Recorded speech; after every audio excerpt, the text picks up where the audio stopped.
अपने दर्शकों को ये बता दें कि आज शरद पूर्णिमा तो है ही और आज ही की रात चांद धरती से सबसे करीब भी होता है।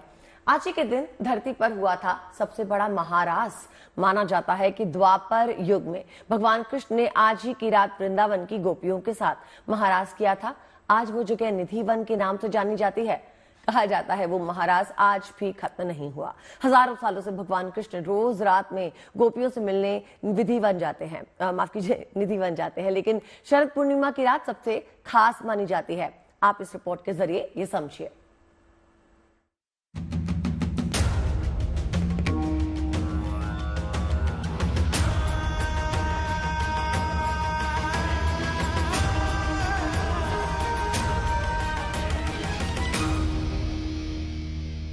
जब आकाश में चांद अपनी पूरी कलाओं के साथ चमक रहा होगा, तब धरती पर यहाँ साक्षात भगवान कृष्ण अपनी गोपियों के साथ रचा रहे होंगे महारास।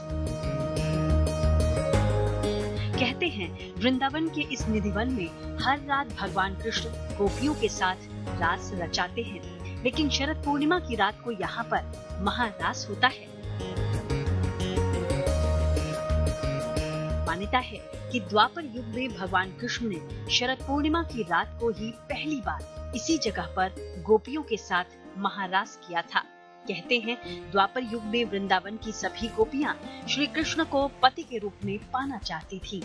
जब गोपियों ने ये इच्छा श्री कृष्ण को बताई तो भगवान ने उनकी ये कामना पूरी करने का वचन दिया।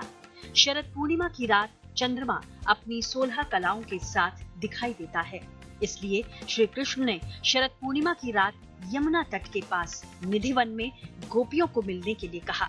शरद पूर्णिमा की रात सभी गोपियां निधिवन पहुंच गईं। उस समय निधिवन में जितनी गोपियां थीं, श्री कृष्ण ने उतने ही रूप धारण किए और सभी गोपियों के साथ रास रचाया।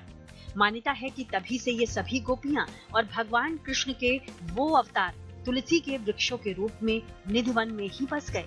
द्वापर युग में शुरू हुई भगवान कृष्ण की ये अनोखी लीला तब से आज तक लगातार जारी है। बड़ी बात यह है कि इस दौरान इसे देखने की पूरी तरह पाबंदी रहती है। यही वजह है कि निधिवन को शाम होने के साथ ही पूरी तरह खाली करा लिया जाता है। इतना ही नहीं, कहा तो यहाँ तक जाता है कि पशु पक्षी कीट पतंगे तक शाम ढलने के बाद निधिवन से अपने आप निकल जाते हैं। 7 तालों के रंग महल मंदिर को भोर में ही खोलने की परंपरा है और जब यहाँ का ताला खुलता है फिर तो नजारा ही अद्भुत होता है। यहाँ मौजूद पलंग जिसे कृष्ण के आराम के लिए सजाया जाता है वो अस्त व्यस्त मिलता है। यहाँ रखा श्रृंगार का सामान उलट पुलट हो चुका होता है। दातून किया हुआ, लड्डू खाया हुआ और पान का बीड़ा चबाया हुआ पाया जाता है।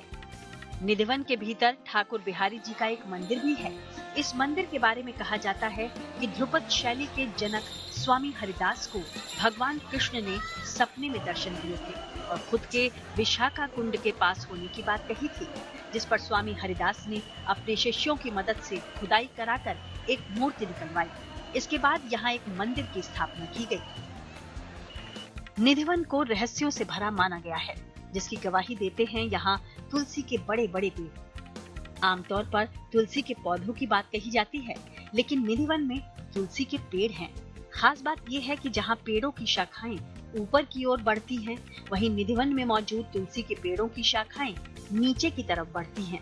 यहाँ से जुड़ी किंवदंतियों में दावा किया जाता है कि ये तुलसी के पेड़ ही रोजाना होने वाले रास के लिए गोपियों का रूप धर लेते हैं। यहाँ से तुलसी के पत्तों को किसी भी वजह से तोड़ने की मनाही होती है।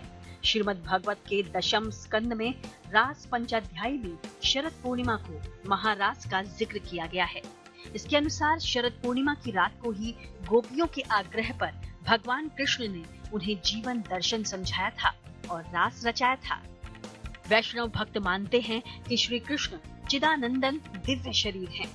गोपियां दिव्य जगत में भगवान की अंतरंग शक्तियां हैं। उनकी लीला भावभूमि की है, स्थूल शरीर और मन से उसका कोई संबंध नहीं।